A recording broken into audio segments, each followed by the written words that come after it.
Hello friends, how are you all? I'm Valiant. Today I'm going to discuss education previous questions which is December 2019 के questions हैं और इसका आज part 12 है. So in the previous lessons I have completed part 11.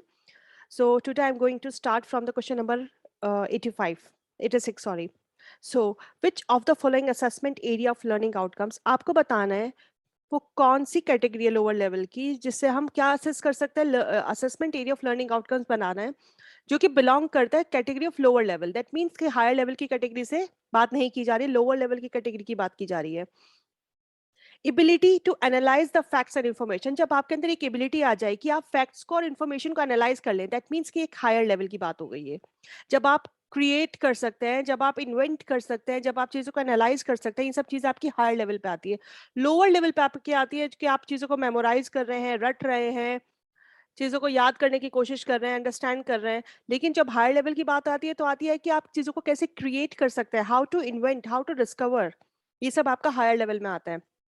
तो जब आपके अंदर एक एबिलिटी आ जाए कि आप चीज़ों को एनालाइज कर पाए दैट मीन्स कि आपके पास इतनी इन्फॉर्मेशन है कि आप चीज़ों को एनालाइज कर पाए कंपेयर कर पाए दैट मीन्स कि ये आपका हायर लेवल से बिलोंग करता है नेक्स्ट है हमारा ability to create and synthesise various facts together जब आप दो फैक्ट्स को एक साथ मिला के देख सकते हो क्रिएट कर सकते हो उनको सिंथेसाइज कर सकते हो तो ये भी आपका हायर से आता है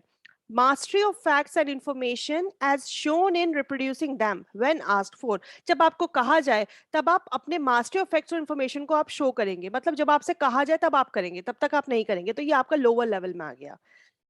सो दैट मीन्स यही आपका आंसर हो जाता है ability to use standards and arriving at decision जब आप डिसीजन लेने की कैपेबिलिटी करते हो that means you have a great knowledge तो ये भी आपका हायर लेवल पे बिलोंग करता है सो द लोअर लेवल पे हमारा क्या बिलोंग करता है थर्ड पार्ट सो आपका आंसर हो जाएगा third. And the next question is a standard of performance for a defined domain is termed as हमें बताना है वो कौन सा standard of performance है जिस जो एक defined domain है उसको क्या term कहलाती है portfolio rubrics blueprint or the achievement so first you know about all these terminologies so evaluation is a method of determining if students learned what they are taught evaluation क्या method होता है कि हमें ये पता चल पाए हम determine कर पाए कि students ने जो learn किया जो हमने पढ़ा है वो students ने learn किया कि नहीं किया है दैट मीन्स कि अगर हमारा पढ़ाया हुआ स्टूडेंट को समझ में नहीं आ रहा है तो देयर वाज अ प्रॉब्लम तो उस चीज को इवेलुएट करने के लिए हम इवेल्युएशन करते हैं it is usually conducted at the end of the lesson generally ये सब चीज़ हम कब डिटरमाइन करते हैं जब आप लेसन पढ़ा चुके होते हैं अपनी क्लास में उसके बाद आप देखते हैं कि स्टूडेंट्स ने कितना अचीव किया है a tool is an instrument to measure the learning outcomes जो टूल हम यूज करते हैं लर्निंग आउटकम्स को जानने के लिए ये वो एक इंस्ट्रूमेंट है जिससे आपको पता चल जाएगा कि बच्चा अगर नहीं सीख पा रहा है तो देयर वाज सम ऐसा तो नहीं कि आपकी टीचिंग में कोई प्रॉब्लम है आप डिलीवर नहीं कर पा रहे हो तो इन चीजों से आपको ये पता चल जाएगा कि स्टूडेंट द टीचर्स दोनों में से किसके साथ क्या प्रॉब्लम है तो रूब्रिक्स क्या होता है रूब्रिक्स जो होती है क्रेडिटिंग सिस्टम होता है जिससे teachers can determine the standard performance for a defined domain एक स्टैंडर्ड लेवल पे आप चीजों को डिटरमाइन कर सकते हैं इट ऑल्सो डिटरमाइंस ये एक और चीज क्या डिटरमाइन करता है that at what level of proficiency of a student is able to perform a task कि स्टूडेंट जो है किस एबल तक का टास्क को परफॉर्म कर पा रहा है अपनी नॉलेज को कैसे डिस्प्ले कर पा रहा है उसके पास कंसेप्ट्स की कितनी नॉलेज है कितना प्रोफिशिएंट वो हो चुका है उस चीज को लेके ये सब चीज आप डिटरमाइन कर सकते हैं with rubrics the different levels of proficiency for each criteria can be defined आप रूब्रिक्स की हेल्प से डिफरेंट डिफरेंट लेवल्स के प्रोफिशिएंसी चेक कर सकते हैं क्राइटेरिया चेक कर सकते हैं स्टूडेंट का तो जो रूब्रिक्स होता है उसको हम रेटिंग सिस्टम के लिए यूज करते हैं पोर्टफोलियोज क्या होता है पोर्टफोलियोज कंप्राइजेस आर्टिस्टिक पीसेस और written work of the student portfolio से आप क्या चीज डिटरमाइन कर सकते हैं कि जो बच्चे ने रिटन वर्क किया है जो एक उसका पीस आर्टिस्टिक पीस मतलब कि उसने जो एक एक्टिविटी वर्क कंप्लीट किया हुआ है उसे आप अच्छे से देख सकते हो पोर्टफोलियोज में अचीवमेंट टेस्ट क्या होता है अचीवमेंट टेस्ट बनाए इसलिए जाता है कि आप बच्चे के स्टैंडर्ड्स को चेक कर सकें इवेलुएट कर सके अब या तो आप कई बार यूनिट एंड के जैसे यूनिट एग्जाम्स होते हैं उसके एंड में जो टेस्ट लिए जाते हैं उन्हें हम अचीवमेंट टेस्ट कहते हैं क्योंकि वो पूरे स्टैंडर्डाइज टेस्ट होते हैं जिससे बच्चे की एक ऑनगोइंग फीडबैक हमें मिल जाती है कि बच्चे ने क्लास में क्या किया कहाँ प्रॉब्लम है अगर टीचर के साथ प्रॉब्लम है तो वो चीज़ें सब निकल के आ जाती है लर्निंग डिफिकल्टीज को आप आइडेंटिफाई कर सकते हैं तो achievement test are usually used in the classroom mainly for the following purposes achievement test जो होते हैं वो यूनिवर्सली यूज किए जाते हैं क्लासरूम में for example, to measure whether students possess the prerequisite skills needed to succeed in any unit or whether the students have achieved the objective of the planned instruction. Measure करना कि student जो है possess कर पाए prerequisite skills को जो कि जरूरत है उन्हें सक्सेस होने में किसी भी यूनिट को समझने में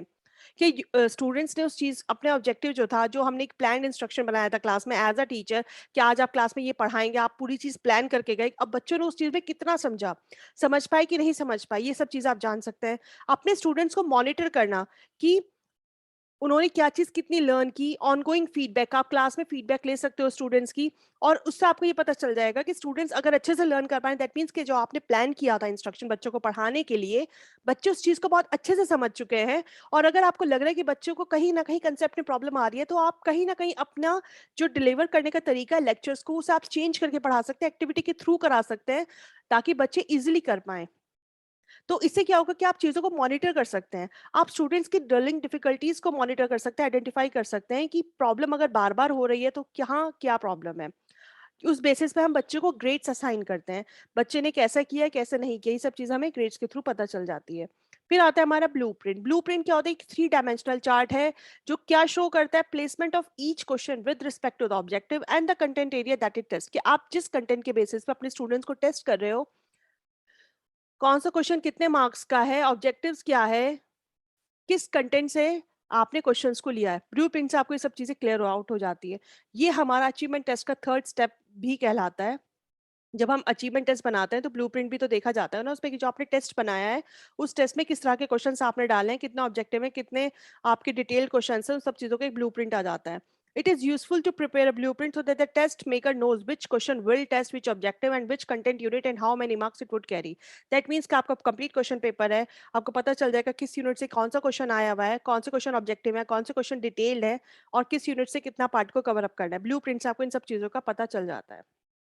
तो क्वेश्चन क्या था? Standard of performance for a defined domain. आप स्टैंडर्ड बताना है परफॉर्मेंस का एक डिफाइंड डोमेन का, वो होता है हमारा रूब्रिक्स। रूब्रिक्स जो होता है आपका रेटिंग सिस्टम है, जिसके बेसिस पे आप सब चीजें जान सकते हैं स्टूडेंट की। A student of class 10th approached the class teacher and informs her that the schedule of examination when announced makes him her uneasy. That means कि एक बच्चा है क्लास 10th का, जो क्लास टीचर के पास जाता है और उनको इन्फॉर्म करता है कि जो एग्जामिनेशन का स्केड्यूल आया है वो ठीक नहीं है, इट्स नॉट मतलब बच्चा जो है बहुत अनकंफर्टेबल हो रहा है, बहुत अनइजी हो रहा है उस time. What type of guidance does this situation warrant? मतलब इस तरह की गाइडेंस, किस तरह की गाइडेंस की बात की जा रही है टीचर की तरफ से कि वो स्टूडेंट को दे, ताकि बच्चा जो है अनइजी जो वो फील कर रहा है वो रिलैक्स्ड हो जाए। ये एजुकेशनल गाइडेंस कहलाएगी, वोकेशनल गाइडेंस कहलाएगी, पर्सनल गाइडेंस कहलाएगी, या फिर हेल्थ गाइडेंस कहलाएगी। देखो एक बच्चा गया है, दैट मीन्स कि उसके साथ कोई प्रॉब्लम है, देयर वाज सम प्रॉब्लम, कुछ भी प्रॉब्लम हो सकती है, कोई उसकी प्रिपरेशन अच्छी नहीं है, या वो कहीं मेडिकल लीव पे था, वो क्लास में आया, उसे पता चला अच्छा एग्जाम्स हो रहे हैं तो वो परेशान हो गया। तो ये एक तरह की पर्सनल गाइडेंस है, क्योंकि एक सिंगल स्टूडेंट की बात की जा रही है। तो ये आपका पर्सनल गाइडेंस में आ जाएगा। वोकेशनल गाइडेंस जब बच्चा प्रोफेशनल करियर से रिलेटेड कुछ बात पूछता है। हेल्थ गाइडेंस दैट मींस जब बच्चा हेल्थ से रिलेटेड कुछ पूछ रहा है। एजुकेशनल गाइडेंस जब एजुकेशनल गाइडेंस से रिलेटेड पूछ रहा है, पूछ तो अब भी एजुकेशन के हिसाब से रहा है, लेकिन अब ये है कि एक बच्चे का अपना पर्सनल पर्सपेक्टिव आ जाता है कि वो एग्जाम का शेड्यूल सुनने के बाद अनईजी हो गया और फिर वो टीचर के पास आया है। और अगर बहुत सारे स्टूडेंट्स को आप देते हो तो दैट मीन्स कि कहीं ना कहीं वोकेशनल गाइडेंस की बात आ जाती। तो पर्सनल गाइडेंस इसलिए आया है क्योंकि एक सिंगल स्टूडेंट जो अनईजी हुआ, जिसके साथ कुछ प्रॉब्लम थी या समथिंग, जो भी वो अनकंफर्टेबल हुआ एग्जाम का शेड्यूल सुनने के बाद, वो टीचर के पास हेल्प के लिए गया, तो ये आपका पर्सनल गाइडेंस में आ जाएगा। For addressing needs of learners, learners की नीड्स को एड्रेस करते हुए through a curriculum design, which of the following basis have to be relied upon and given consideration. आपको ये बताना है कि लर्नर्स की नीड को असेस करते हुए, किसके बेसिस पे कुरिकुलम डिजाइन को देखते हुए कौन कौन सी चीजें जो हमें कंसिडर करनी चाहिए। जब आप कुरिकुलम को डिजाइन कर रहे हो, लर्नर्स की नीड को सोचते हुए आप डिजाइन करोगे, तो कौन कौन सी चीजें जिसको आप कंसिडर करोगे। लर्नर के developmental stage, this is very important. आपको पता होना चाहिए जिन क्लास किस क्लास के लिए आप कुरिकुलम बना रहे हैं, उस क्लास में जो लर्नर्स हैं, आगे वो जो आज आप उन्हें सिखाएंगे, आगे जाके उनके लिए वो कितना हेल्पफुल होगा, उस चीज को आप ध्यान में रखेंगे। बच्चे का कहीं ना कहीं socio cultural background of the learner, dominant caste structure from which learner, से लर्नर की क्या कास्ट है, इससे इसका कुरिकुलम डिजाइन पे कोई फर्क नहीं पड़ेगा। Mobility of the learners family, की लर्नर्स फैमिली कहाँ से आई है, कहाँ से मूव ऑन किया, इससे भी कोई फर्क नहीं पड़ेगा। हमें अपने स्कूल के लिए करिकुलम बनाना है, अपनी यूनिवर्सिटी के लिए अगर हमें करिकुलम बनाना है, तो हम लर्नर्स के किन पर्सपेक्टिव्स को देखेंगे। हम देखेंगे कि बच्चा की डेवलपमेंटल स्टेज पे इफेक्ट अच्छा है, कि जो बच्चा आज पढ़ेगा आगे भी उसको वो पढ़ना है। तो उसके पास एक नॉलेज होनी चाहिए। Socio cultural background of the learner, क्योंकि कहीं ना कहीं ये चीजें हम देखते हैं जब हम करिकुलम को डिजाइन करते हैं कि बच्चे हमारे किस बैकग्राउंड से बिलोंग करते हैं। दैट मीन्स कि एक socio cultural background, society, culture, it's a common point. ऐसे नहीं किसी एक चीज को पॉइंट आउट किया जा रहा है। कॉग्निटिव कैरेक्टरिस्टिक, क्या आपके बच्चे इस सब चीजों के अंदर कैपेबिलिटी है कि नहीं, कोई ये सब करिकुलम डिजाइन उनके अकॉर्डिंग बनाया जाए। जिस तरह की उनकी कॉग्निटिव एबिलिटी है उसके बेसिस पे आपको करिकुलम डिजाइन करना होगा।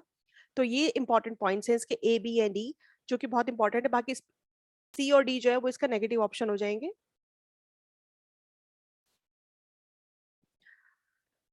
आपको ये असर्शन ए रीजन आर वाला क्वेश्चन पता, जब आपको पता चल जाए कि इनमें से दोनों असेसमेंट ये ठीक है कि नहीं, ये दोनों स्टेटमेंट्स और ठीक है तो एक दूसरे की करेक्ट एक्सप्लेनेशन है कि नहीं, हमें ये चेक करना है।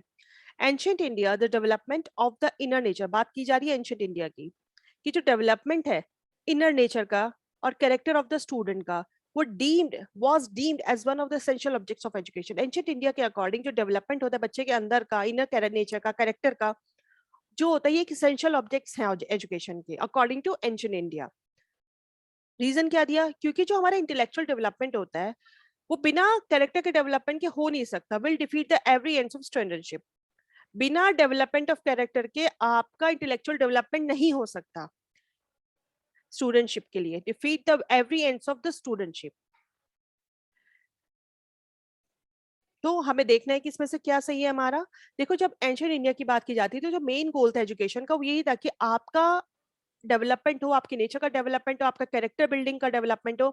क्योंकि जो नेचर को कहा गया था, कहा गया था डिवाइन एंड वर्शिप्ड।